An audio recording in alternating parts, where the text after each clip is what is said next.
पैगाम टीवी देखने वालों का स्वागत है और मैं हूं विशाल रैना। अब मेरे पीछे देख सकते हैं ये लोग खड़े हैं जो कि ओबीसी के मेंबर्स हैं। पिछले दिनों भी इन्होंने प्रोटेस्ट किया था और आज ये फिर जो है एकत्रित हुए हैं। क्या कारण है आज यहाँ पर आने का, हमसे बातचीत करने का, तो इनसे जानते हैं। सबसे पहले तो मैं आपसे जानना चाहूँगा आज यहाँ पर क्या मकसद है। पिछले दिनों भी आपने यहाँ पर प्रोटेस्ट किया था, क्या कारण है आज यहाँ पर आप फिर से एकत्रित हुए हैं? आज तो फिर उसी रूप में हमें इकट्ठा होना पड़ा कि सरकार जो है वो ओबीसी के साथ जस्टिफिकेशन नहीं कर रही है। आबादी 42% जम्मू कश्मीर के अंदर ओबीसी की और आरक्षण 8% नामात्र। उसमें पहले 27 कास्टें थी, आज 15 कास्टें वो ऐड की गई हैं जिनको मंडल कमीशन ने नहीं आइडेंटिफाई किया था, काका क्लर्क कमीशन ने आइडेंटिफाई नहीं किया। जम्मू कश्मीर के अंदर बैकवर्ड क्लासेस के 10 कमीशन बने आज तक, लेकिन किसी ने उनको आइडेंटिफाई नहीं किया था। मतलब कहने का कि उनको इसलिए डाला जा रहा है, चुनाव आ रहा है, कल परसों अनाउंस हो जाएगा, चुनाव के वोटों को वो करने के लिए लोगों को सिर्फ झांसा दिया जाता है और ओबीसी के आरक्षण को डाइल्यूट किया जाता है। बिल्कुल, तो ये मांग हमारी ये है कि जब तक ये 27% आरक्षण जो है जम्मू कश्मीर में इम्प्लीमेंट नहीं होगा, सुप्रीम कोर्ट की जजमेंट जो 16/11/1992 के तहत, और पंचायती राज सिस्टम जो पंचायत में एक्ट में इन्होंने 1999 पंचायती एक्ट में तरमीम की गई है और म्यूनसिपल एक्ट 2000 में तरमीम की गई कि ओबीसी का रिजर्वेशन दी जाए, लेकिन उसके लिए कोई ये घोषणा नहीं की गई। अभी तक उसके अंदर भी शून्य रिजर्वेशन है उसके अंदर। तो मेरा आपके माध्यम से ये कहना है कि अगर ऐसा ही हुआ तो प्रधानमंत्री ने जो 2014 में हमारे साथ वायदा किया था उसका साफ दिल में उल्लंघन कर रहे हैं प्रधानमंत्री इस वक्त। और हम आने वाला जो चुनाव है उसमें हम ओबीसी वाले इस बात को सोच विचार करेंगे सब मिलके कि वोट जो है वोट की ताकत से चोट देंगे। अगर ये नहीं माने, आज भी आप देखिए ओबीसी मोर्चा जो बीजेपी का है उसने भी आज वहाँ पे मुखालफत किया, वहाँ पे अपने ऑफिस में जाकर बिल्कुल कि ओबीसी को रिजर्वेशन जब तक नहीं मिलेगी तो हम लोग भी प्रोटेस्ट करेंगे। तो क्यों उनका कहना यह है कि वो लोगों के पास किस मुंह से जाएंगे तो वोट दो बीजेपी को। अरे भाई कोई नहीं देगा अब। तो इसलिए आपके माध्यम से मैं फिर प्रधानमंत्री जी को चेताना चाहता हूं कि 27% आरक्षण जो जम्मू कश्मीर में इम्प्लीमेंट किया जाए ओबीसी के लिए, नहीं तो ये आपको भुगतना पड़ेगा। बिल्कुल आपसे जानना चाहूँगा, सबसे पहले तो आपका नाम जानना चाहूँगा। मेरा नाम गुरप्रीत डोगरा। गुरप्रीत जी, जैसे कि कहा है 27% की मांग, मतलब अगर संवैधानिक हिसाब से हम देखा जाए तो कितना अभी तक ओबीसी वालों को दिया है और कितना होना चाहिए? सर, सबसे पहले तो हमारे जो प्रधानमंत्री जी है, माननीय प्रधानमंत्री, वो उन्होंने खुद कहा था कि मैं ओबीसी से हूँ। यहाँ पे स्टेडियम पे हम जब जम्मू आए थे तो उन्होंने कहा था कि ओबीसी को 70 सालों से ठगा गया है। हम भी महसूस करते थे कि हमें ठगा गया है कि 4% पर हमें जाके रख दिया हुआ है। इन्होंने उम्मीद जगाई कि आप बीजेपी को वोट डालो, आपका उद्धार हमारी पार्टी करेगी और हम करेंगे। ये कौन सा उद्धार हुआ कि 2014 के बाद आज 2024 में आपने बढ़ाया तो 4% बढ़ाया, और जातियां जो आपने ऐड की वो तो ओबीसी में आना ही नहीं चाहती थी। उन्होंने तो प्रदर्शन कर दिया, जो सैनी बरादरी, उन्होंने तो प्रदर्शन कर दिया रोड के ऊपर कि हम ओबीसी में नहीं जाना चाहते हैं। इन्होंने जबरदस्ती उनको ऐड किया। वो क्यों ऐड किया? एक वोट बैंक की राजनीति और हमारा हक मारने के लिए। आज हमारा जो यूथ है यहाँ ओबीसी का, वो कहाँ जाएगा? आपने 8% दिया, जो हमारा 27 का हक था, पहले तो वो हमें दिया जाए। हमारी जो पॉलिटिकल रिजर्वेशन आती है पंच सरपंच या कॉर्पोरेशन में, वो हमारी लागू की जाए। यहाँ पे जर्नल जो ओबीसी के लोग हैं वो क्या अपने आप को ठगा महसूस कर रहे हैं? जो इनकी पार्टी का ओबीसी सेल विंग है वो प्रदर्शन पर उतारू है, क्योंकि उनको पता है कि जब बाहर जाएंगे ना ओबीसी के नाम पर तो वोट नहीं मिलेंगे, कुछ और मिलेगा। हम यही, हमारी जो बेसिक डिमांड है वो 27% लागू है। और जो जातियां आपने ऐड की हैं वो पहले सोच विचार करो कि किन जातियों को संविधान के अनुसार या सुप्रीम कोर्ट के आर्डर के अनुसार उनको शामिल करना था या नहीं करना था। आज हम हमारी मतलब ओबीसी का जो एक आरक्षण था वो बड़ा नहीं है, हमारा कम हो गया है। आपने 15 जातियां ऐड कर दी।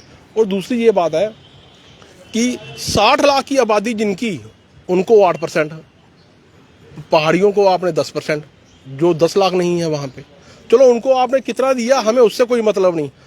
आपने हमारा हक छीन लिया, हमारे यूथ का और हमारे आने वाली पीढ़ी का हक छीन लिया। हमें वो बर्दाश्त नहीं, वो बर्दाश्त नहीं। कैसे मतलब कि इन्होंने क्या ये 27% का जो था वो 8% कर दिया। आपको पता है पूरे हिंदुस्तान में 27% है। लखनपुर जाओ और 4% या 8%, और लखनपुर के पार जाओ तो 27%। आप भेदभाव नहीं कर रहे, और क्या कर रहे हैं हमारे साथ? हिंदू भी हैं, ओबीसी भी हैं, और अपने आप को आज बहुत ज़्यादा ठगा महसूस कर रहे हैं। क्योंकि पिछली सरकारों ने क्या किया, उनको जो हमने देखा सोशल मीडिया या इनके माध्यम से कि उन्होंने आपको दबाया, परिवारवाद चला, उन्होंने दबाया। आज आपने क्या कर दिया? ये कौन सा कानून था कि आपने 27 का 8 कर दिया और 15 जाते आपने और ऐड कर दी? हम तो भविष्य हो गए यहाँ पे खड़े हैं और ठगा महसूस कर रहे हैं बहुत ज़्यादा। और अपने ओबीसी समाज से यही चाहते हैं कि बाहर निकलिए, क्योंकि आपने अपने बच्चों के लिए बोलना है, किसी के लिए नहीं बोलना है। और इनका जो ओबीसी सेल है, सबसे पहले तो उनसे एक आग्रह है, एक ओबीसी होने के नाते, कि सबसे पहले आवाज़ आपके ऑफिस से उठनी चाहिए। और आपसे भी ये कहूँगा कि जो उनके ओबीसी के जो मेंबर या जो इनके प्रेसिडेंट या चेयरमैन बने हैं, और उनका भी इंटरव्यू लीजिए। आप किस आधार पर ओबीसी का वोट मांगने जाएंगे अब? और यही कहते हैं कि 27% जो है वो लागू हो। बाकी हमारे जो सीनियर साथी हैं वो बोलेंगे। क्या कहना चाहेंगे इस मामले में आप? मामला साफ है, सरकार कुछ देना नहीं चाहती है। जैसे हमारे भाई साहब ने कहा है कि एक लॉलीपॉप दिया है, तो लॉलीपॉप जो हमेशा सरकारें देती आई हैं। जब भी इलेक्शन आता है लॉलीपॉप दे के चले जाते हैं, सरकारें बांट जाती हैं, उसके बाद भूल जाते हैं। तो यही बात है कि अब जो उन्होंने 8% दिया है, अभी हमारे पास ऑर्डर तो कोई आया नहीं है, पेपरों में पढ़ रहे हैं तो आप, लेकिन वो देखिए कि जो पहले हमारी रिजर्वेशन थी, वो स्थायी जो हमारी जातियाँ थी उनको आरक्षण जो मिल रहा था वो मिल रहा था 4%। तो चलो कुछ ना कुछ हासिल होता था।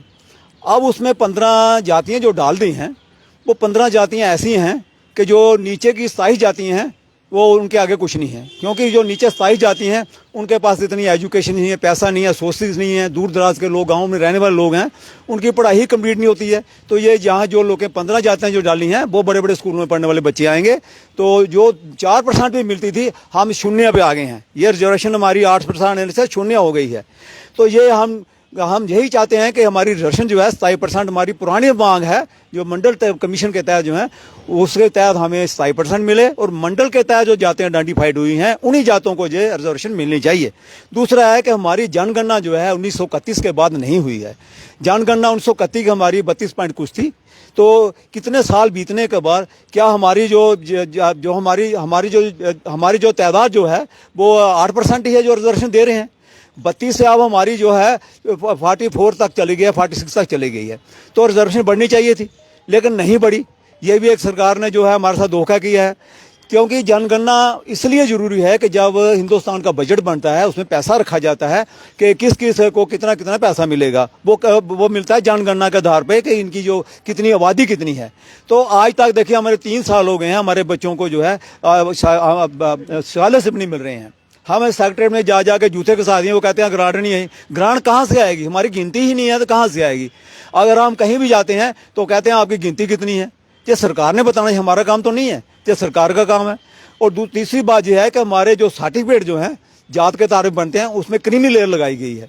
वो क्रीमी लेयर जो है वो उसको खत्म करना, फौरी तौर पर खत्म करना चाहिए। 27% रिजर्वेशन के ऊपर ही जो क्रीमी लेयर है वो हमारी जो है उसको खत्म करना चाहिए। जैसे बाकियों की है उन पर कोई क्रीमी लेयर नहीं है।